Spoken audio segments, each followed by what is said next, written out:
It's been so hot this week. Personally, to my detriment, I really do not do well in the heat. However, what better time than to talk about this book? No season but the summer takes a classic myth and turns it on its head, asking what will happen when our oldest stories fail us, when all the rules have changed. It is above all a book about choice. Persephone spends 6 months of the year under the ground with her husband, king of the dead, Hades, and 6 months on earth with her mother, goddess of the harvest, Demeter. It has been this way for 9,000 years since the deal was struck.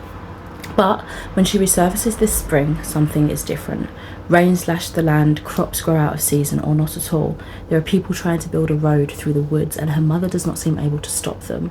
The natural world is changing rapidly and even the gods have lost control. While Demeter tries to regain her powers and fend off her daughter's husband, who wants to drag his queen back underground for good, Persephone finally gets a taste of freedom, joining a group of protesters.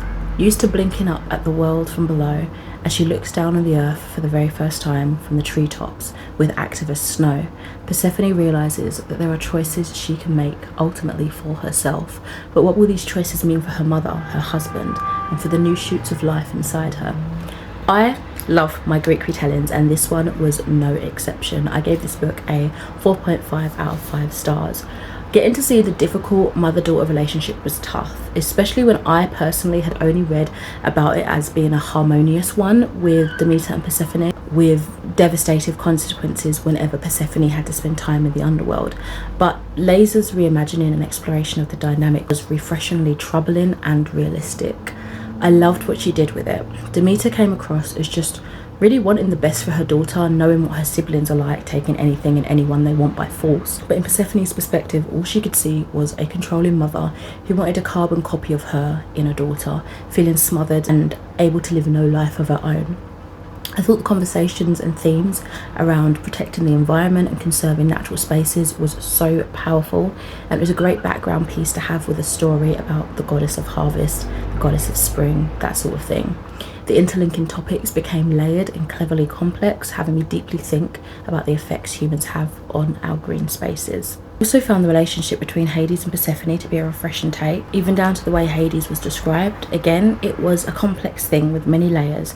I love that it didn't go down the romantic route in this particular telling, but explored other dynamics instead. I do have a few romantasy retellings on my TBR for the Hades and Persephone retelling, but this was an interesting spin that I did appreciate. This was a beautifully thought-provoking book with such depth to the characters and themes, often connecting in ways I wouldn't instantly have thought of. If you do like your Greek retellings and myths and legends in general, then definitely give this one a go, especially if you have a taste for conservation and anything to do with nature and wildlife and protesting. This just wrapped it all up beautifully and the themes and stories complemented each other. So that is it for today's video. Do let me know what you thought about it. If you enjoyed it, do let me know if you've read this book yourself or if you're hoping to, and I shall catch you in another video soon. Thank you for watching. Bye.